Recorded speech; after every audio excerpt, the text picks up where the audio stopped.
I'm Phil Crifo, game director on Tchia, a game inspired by New Caledonia that we're making at Awaceb, small studio based in Montreal.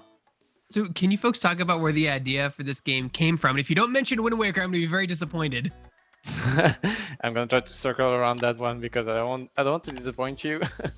But if I'm truthful, like Wind Waker is not like the top one influence. It is like the way I see it is we do have a lot of common DNA with the Zelda franchise as a whole, rather than one entry in the series. And the way it, like, where I pinpoint that to is Miyamoto said a couple of times that Zelda was inspired by his childhood growing up exploring caves and just, roaming around the wilderness, and that kind of sparked the idea for an adventure game that became Zelda. And I think Tchia stems from the same,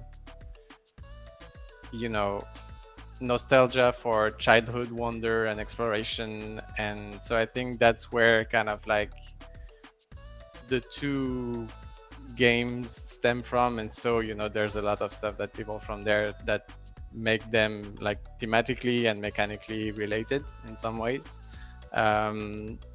And then I think more than Wind Waker, I think Breath of the Wild was more of a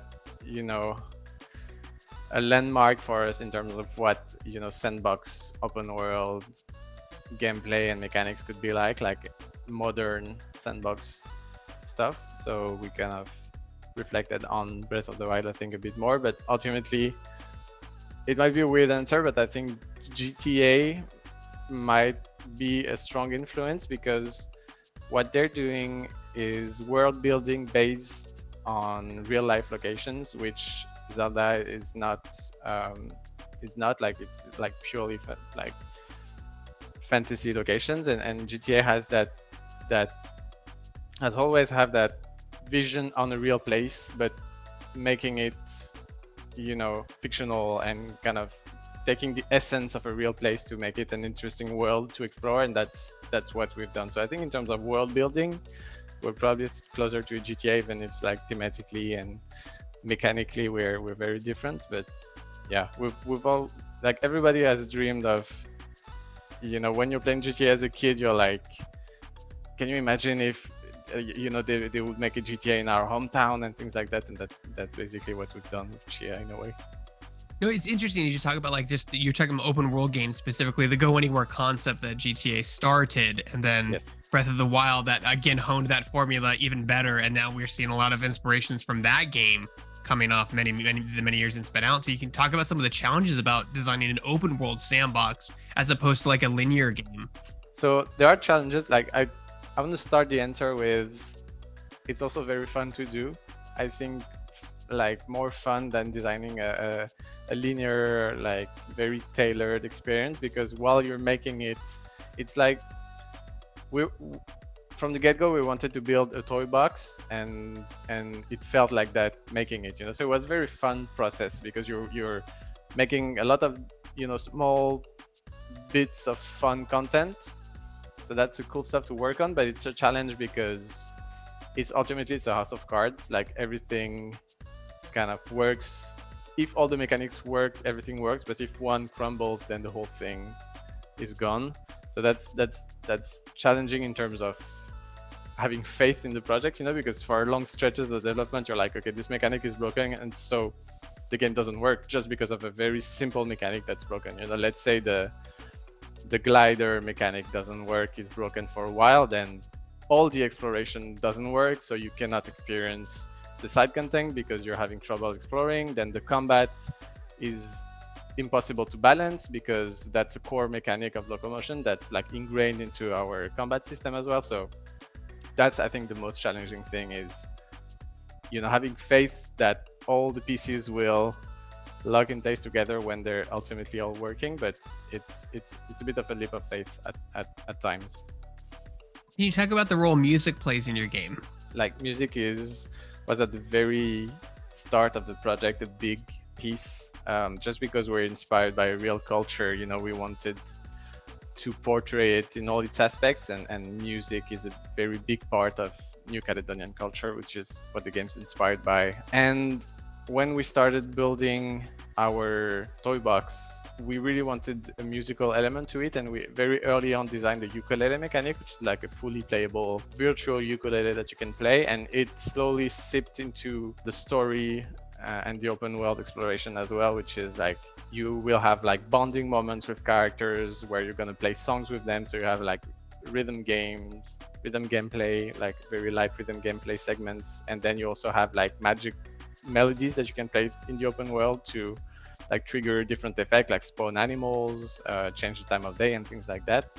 And so music is not, you know, from the very start of the project, it wasn't just an ambience thing where it's here to dress the story or the exploration. It was very much, you know, ingrained into the experience to the point where if you just want to take out the ukulele and jam, it's fully functional. You know, you can strum, you can bend, you can change the chord and stuff like that. So we're excited for people to tinker with that. But also, if you're just experiencing the story, you will have those moments that are very, very like music centric. And there's a bunch of those in the game, like ranging from, you know, very low key traditional folk music to like big bombastic village parties and things like that. So it's a very key part of the game. Can you give us a sense of scale of this world we'll be exploring and traversing in your game? Like, how big is this world that you guys created? I couldn't give you like a square, like a mile, like proper size. I'm not sure if we've ever mapped it out exactly, but it's basically like you have two main islands that, you know, are if you were to go from one end of those islands to the other on foot, it would take a while. You know, it would take like probably a little under half an hour, like 20 minutes or something, just walking. So you have two of those, and then the archipelago has like a couple other points of interest in the lagoon, like other smaller islands and shipwrecks and things like that. So it's fairly condensed, but because you don't have like very like jet planes or like super fast ways of locomotion, like the fastest you can go is probably like soul jumping into a bird and flying. Yeah, you have like the animal traversal. Yeah, so that's, we kind of like divided it into three chunks. Like if you're on foot, you're going to be able to explore, you know, your surrounding area like fairly easily. But then if you want to, let's say, okay, I want to go up that mountain that's like fairly tall, then you would go into a bird and fly out there, and that would be much more convenient. And then for like bigger traversal, like let's say from one island to another, you have your boat that you can spawn at docks, and that's going to be used for you to, you know, cover actual distances in the ocean. So it's kind of three layers of exploration. But so the map itself is not like incredibly huge, but it's very packed and very like a lot of different ambiances based on where you're going. So I think it fits those three types of locomotion fairly well, and it's, I guess, big enough that you can still get lost, which was the point. But by the end of the game, hopefully you'll be able to kind of get your bearings and kind of, you know, map out the place more easily. You know, your game has a lot of interesting mechanics and systems. You know, you have like your animal possession system and your combat system and your exploration, your gliding, your climbing. As the game director, like, was there any one of those systems that caused a particular challenge for your design team?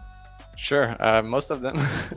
All of them, yes. Yeah, no, I don't think any system was like super easy to nail down. We like they basically all went through at least a couple of iterations. Like, I mean, core iterations when we like strictly almost redesigned the feature. For example, like the soul jumping mechanic at first was a very simple like telekinesis thing where you can move objects around. And then we redesigned it into a possession thing. So Tchia will take possession of the object, but she would stay in place, you know, and kind of be in a trance state where you move the object and then you would snap back to her. But that wasn't super fun. So because you couldn't like combo and use for locomotion because you always would go back to the initial spot. So we ultimately ended up on the design where she just warps into the actual object and then can get out of it.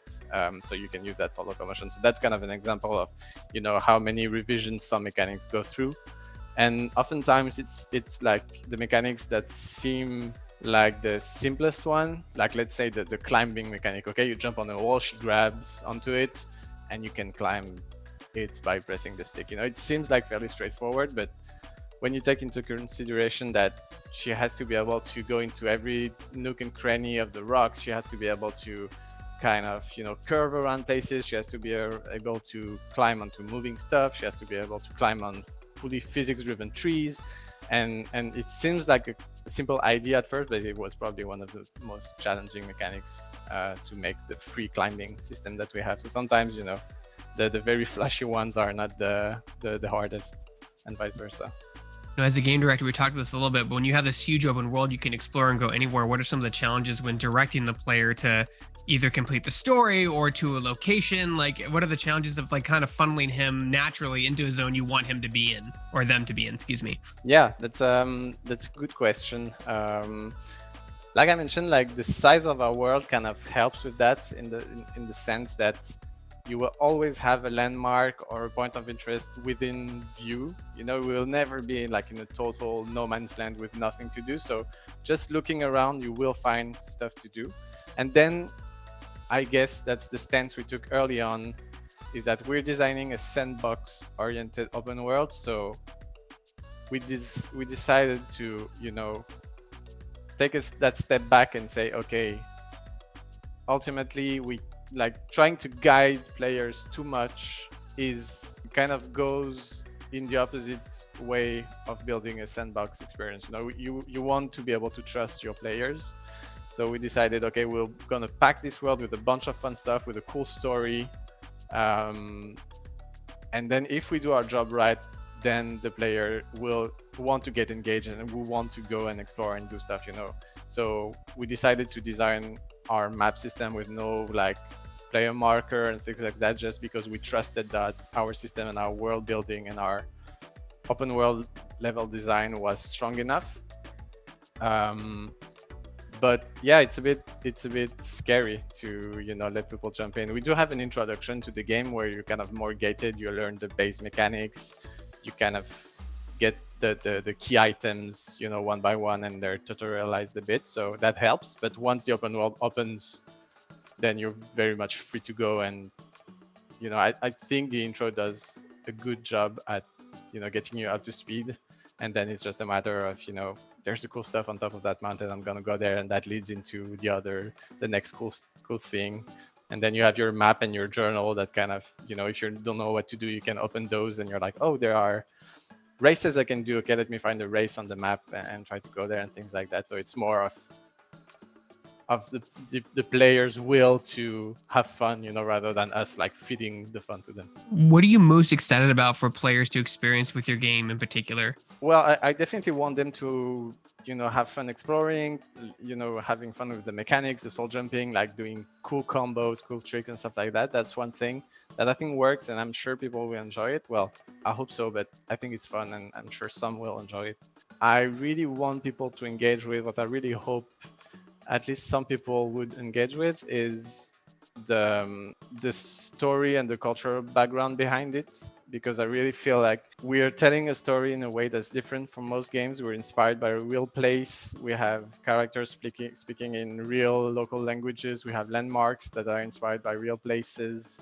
The music is inspired by local sonorities and things like that. And I really hope that's like people realize that this is not a fully made up world, that it's our fantasized vision of a real place, and that they can latch onto that and get interested in the lore and getting immersed in that world. I think would be super rewarding if we can make that happen. But yeah, I'm hopeful, but we'll see.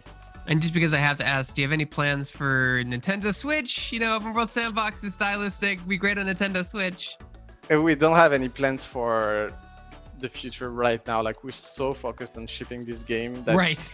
three platforms is already so hard to ship on for a game like this, for a small team like us. But we'll have all consoles and all platforms, so who knows at some point. But right now we're so heads down that it's really, I can't say anything. I don't know. Anything is possible. I guess so, yeah.